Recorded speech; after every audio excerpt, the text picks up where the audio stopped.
That fucking imaginary line in the dirt, crossing that is nothing in comparison to your crime of stealing a baby from its mother. That's fucking insane. I never thought I would live to see the day that Joe Rogan is making some good damn sense. We're ready. We're prepared. Do not give in to fear. We are fearless. This is not the time to be afraid. This is a time to stand up and fight back and to resist any temptation for them to divide us. We're in this together. The rule of law is on our side. We will not give in, not give up. We will not capitulate. We will not bow. We will not bend. We will survive.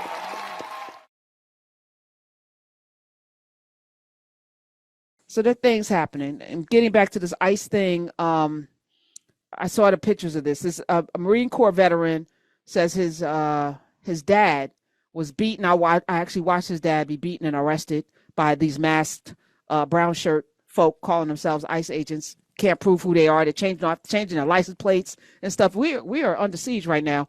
Alejandro Barranco, he told CNN on Monday that his father, Narcisco Barranco, was detained by federal agents on Saturday while he was working as a landscaper at an IHOP in Santa Ana, California. The son, Alejandro, 25 years old, Marine veteran, said his father was born in Mexico and has lived in the United States since the 1990s. He is undocumented but has no criminal record.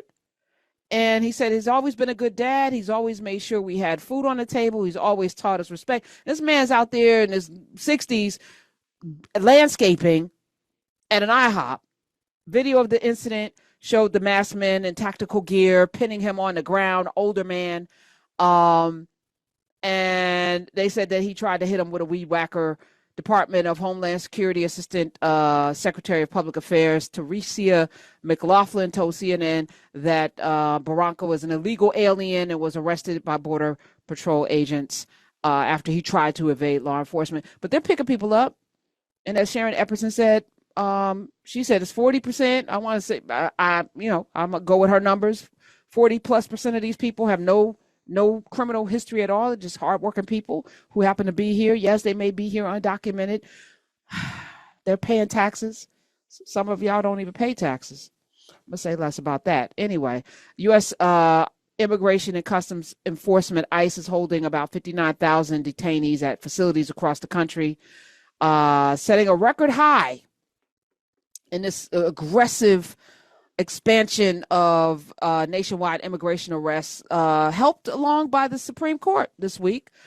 Supreme Court on Monday lifted a lower court order that prevented Trump and his administration from deporting migrants to countries that are not their places of origin. So now folk are just going to go places randomly. The order from the Supreme Court is a victory because there are deals made with countries to send people to places they're not from, like Costa Rica, Panama, Rwanda. They're accepting migrants who are not their citizens. What's the financial deal? It's giving Halliburton and Cheney. It's smelling really not good, what's happening right now. And Justice Sonia Sotomayor, Elena Kagan, and Ketanji Brown Jackson, justices, dissented from the court's decision on Monday.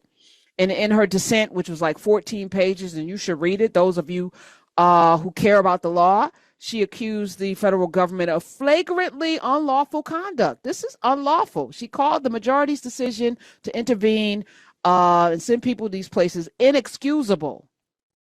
But she said some other things too. It was and Ketanji Brown Jackson's been lighting them up too. But these are words on paper that no one can enforce right now, till we have a Congress that has a backbone, has the courage of a Charles Sumner. I haven't seen it yet. Filibustering is not going to move the needle. It's nice. It's great theater. Great theater. 866-801-8255 is another story out of Florida.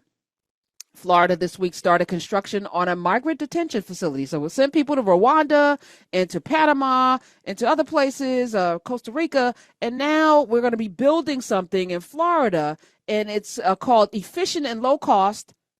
It's called Alligator Alcatraz. Florida's Attorney General James Othmeyer called it Alligator Alcatraz is being erected on a little used airstrip in the Everglades.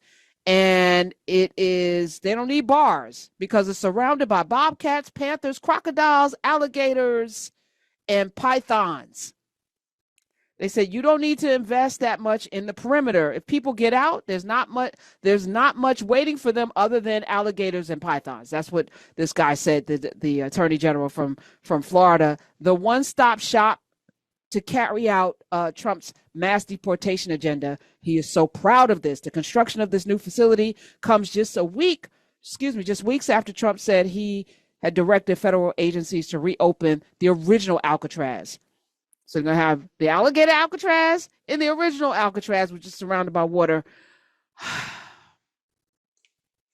It's America. It's where we are right now. It's a lot happening in this country, but, we're not without power. So we're going to keep doing what we've been doing, which is to focus. Let me go to the phones. Let's talk that talk Tuesday.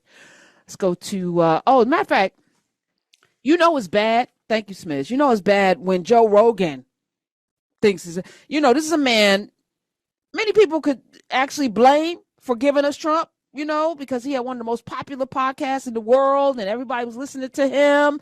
And, while towards the end of the election cycle, he caught the vapors and figured out maybe this is wrong for humanity, but it was a little too late, Joe Rogan, because you built the engine and it was too late to get in front of the train once it was out.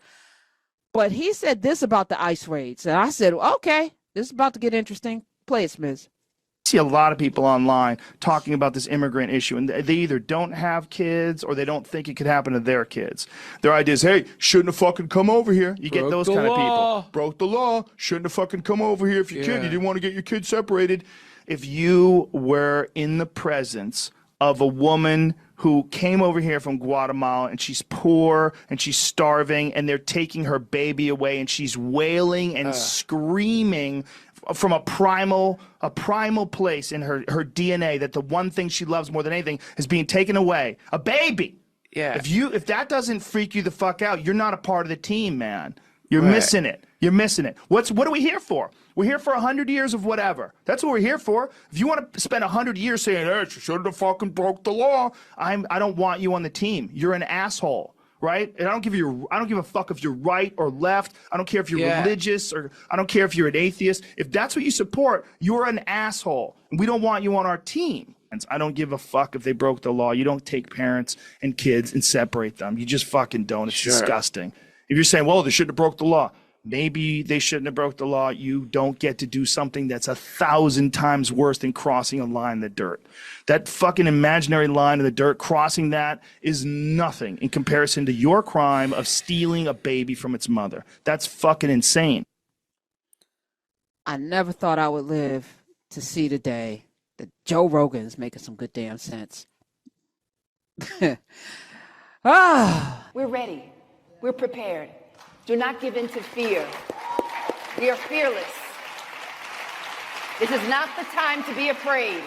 This is a time to stand up and fight back and to resist any temptation for them to divide us.